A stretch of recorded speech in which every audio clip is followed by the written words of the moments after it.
Welcome. A pleasure to be with you this fine October evening. Tonight, we will be reading The Outsider by H.P. Lovecraft.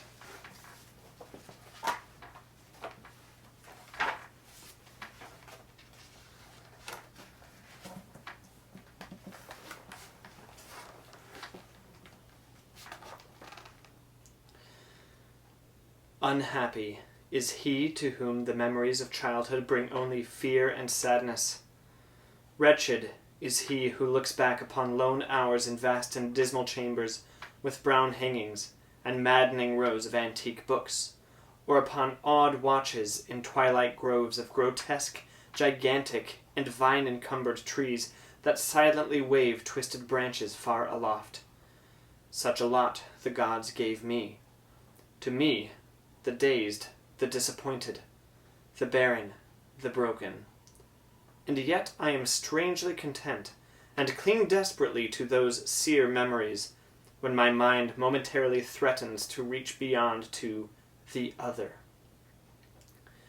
I know not where I was born, save that the castle was infinitely old and infinitely horrible, full of dark passages and having high ceilings where the eye could find only cobwebs and shadows.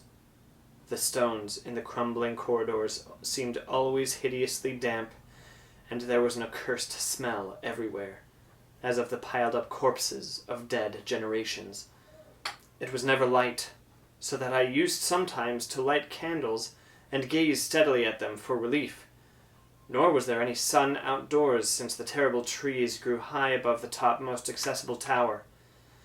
There was one black tower, which reached above the trees into the unknown outer sky, but that was partly ruined, and could not be ascended save by a well-nigh impossible climb up the sheer wall, stone by stone. I must have lived years in this place, but I cannot measure the time. Beings must have cared for my needs, yet I cannot recall any person except myself, or anything alive but the noiseless rats and bats and spiders. I think that whoever nursed me must have been shockingly aged, since my first conception of a living person was that of something mockingly like myself, yet distorted, shriveled, and decaying, like the castle. To me there was nothing grotesque in the bones and skeletons that strewed some of the stone crypts deep down among the foundations. I fantastically associated these things with everyday events, and thought them more natural than the colored pictures of living beings which I found in many of the moldy books. From such books I learned all that I know. No teacher urged or guided me, and I do not recall hearing any human voice in all those years, not even my own. For although I had read of speech, I had never thought to try to speak aloud. My aspect was a matter equally unthought of, for there were no mirrors in the castle, and I merely regarded myself by instinct as akin to the youthful figures I saw drawn and painted in the books. I felt conscious of youth, because I remembered so little. Outside, across the putrid moat and under the dark mute trees, I would often lie and dream for hours about what I read in the books, and would longingly picture myself amidst gay crowds in the sunny world beyond the endless forest. Once I tried to escape from the forest, but as I went farther from the castle, the shade grew denser, and the air more filled with brooding fear, so that I ran frantically back, lest I lose my way in a labyrinth of nighted silence. So through endless twilights I dreamed and waited, though I knew not what I waited for. Then, in the shadowy solitude, my longing for light grew so frantic that I could rest no more, and I lifted entreating hands to the single black ruined tower that reached above the forest into the unknown outer sky.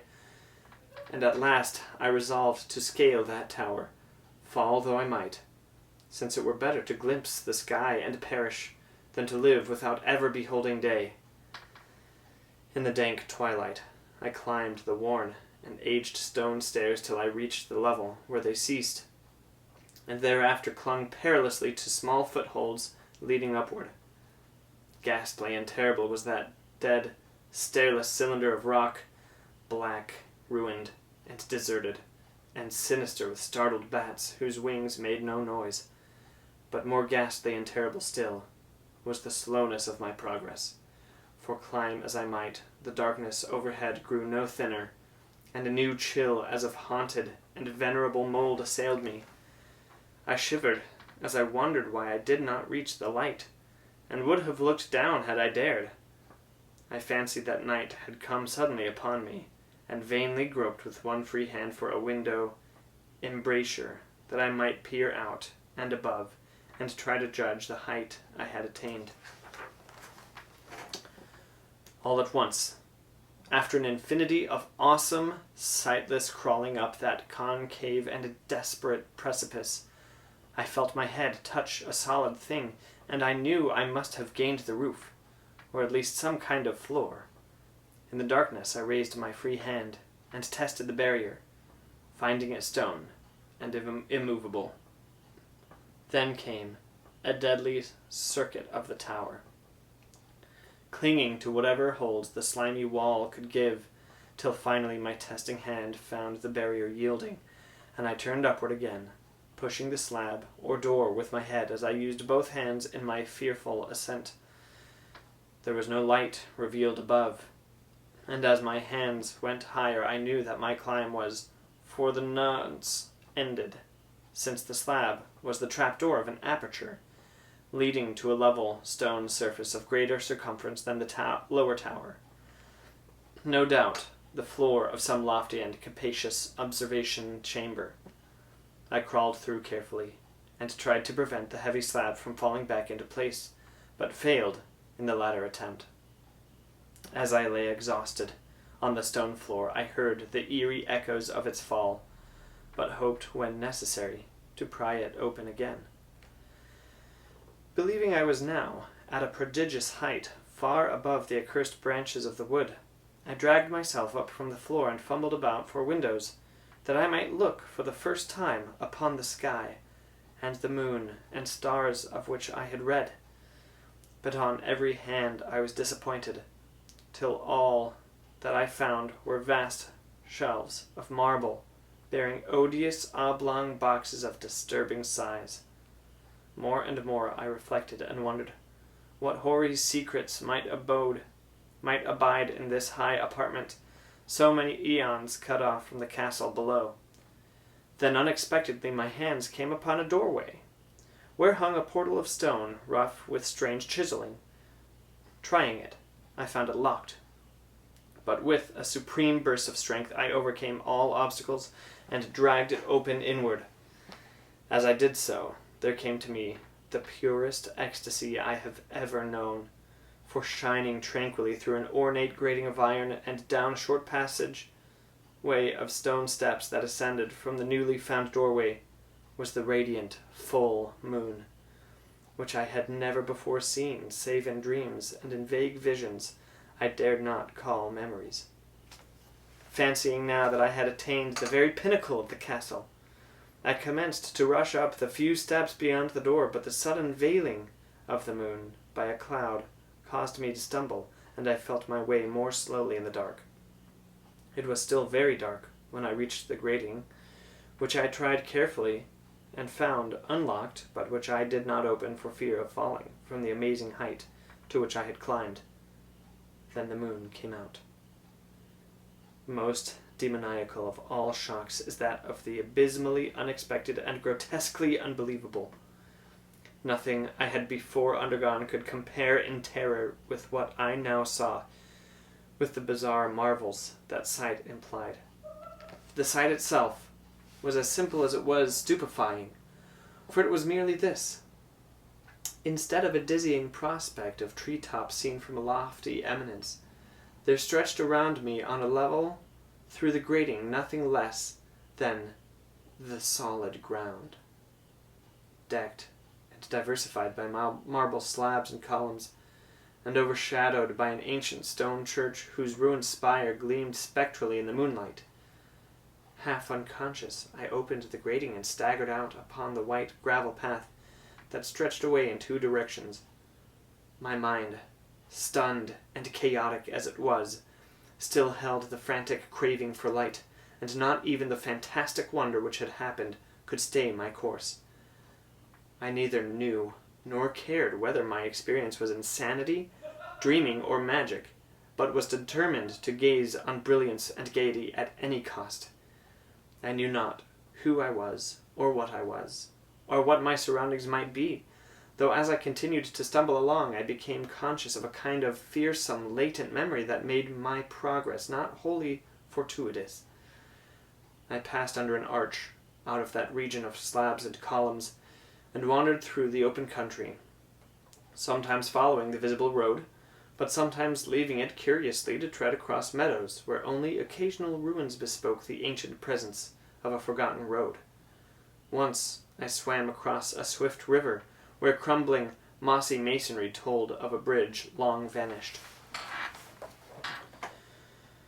Over 2 hours must have passed before I reached what seemed to be my goal, a venerable, ivied castle in a thickly wooded park.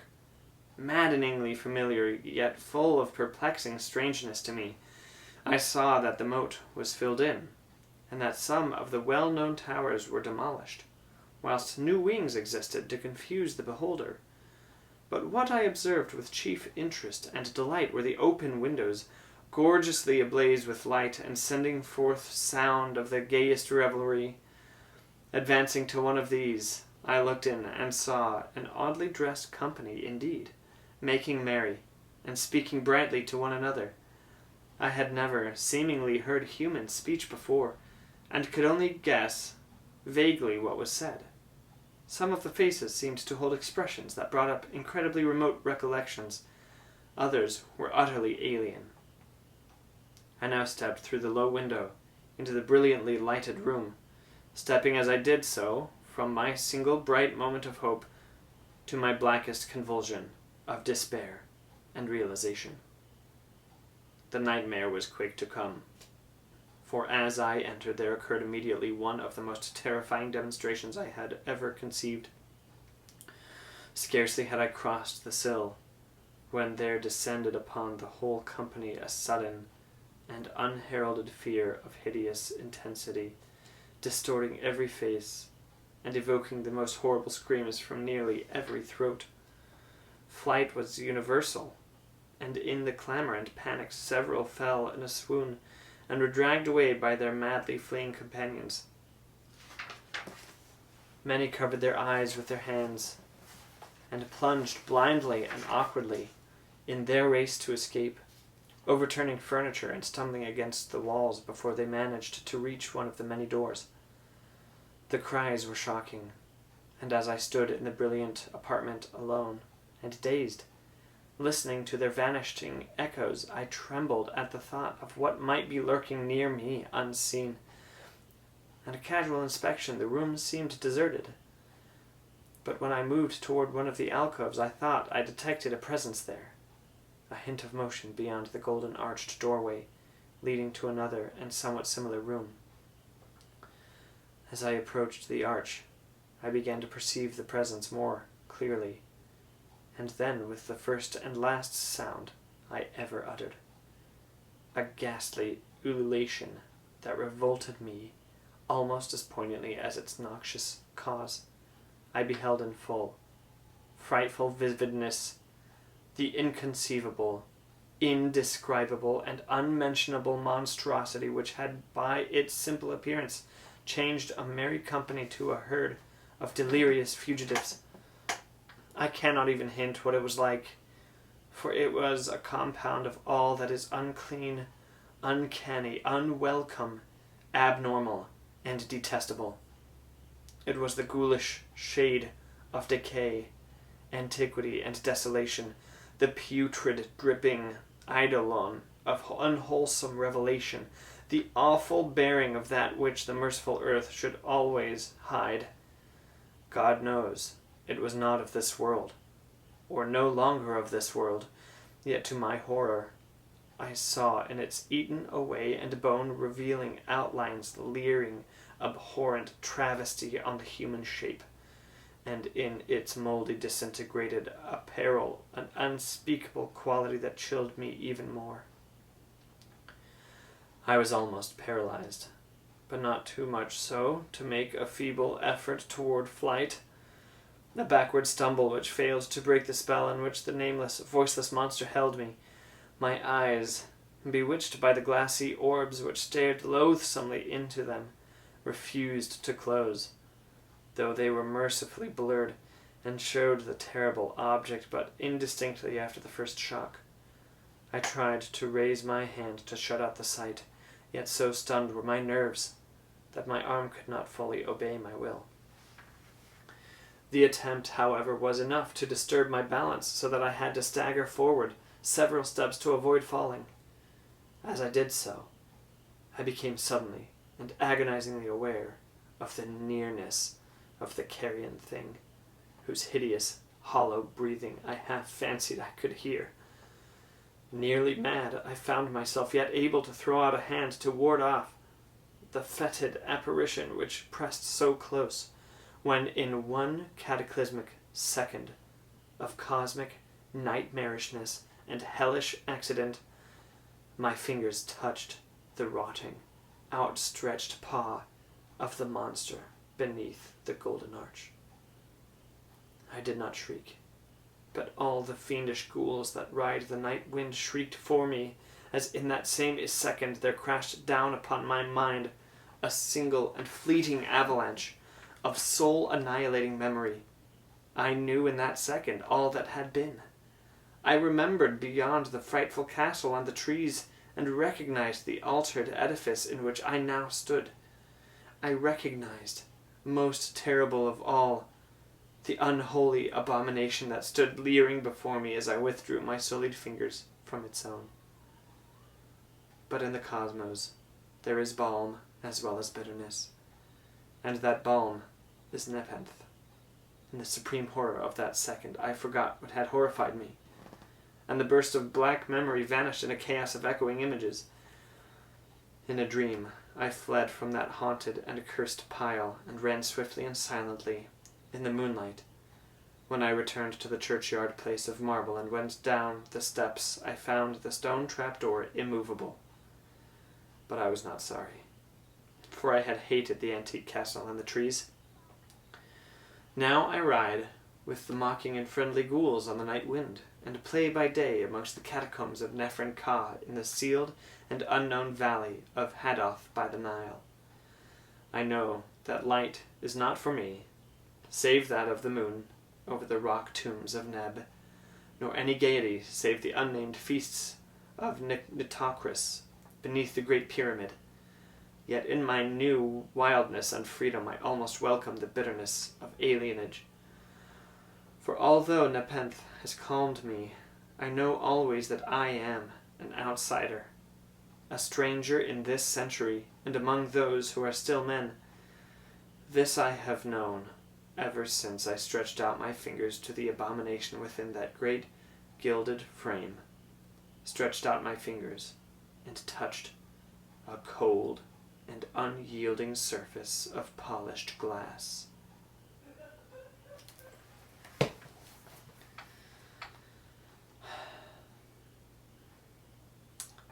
Did you know that when H.P. Lovecraft was 3 years old, his father was admitted to a mental institution? Fitting. And on that note, good night.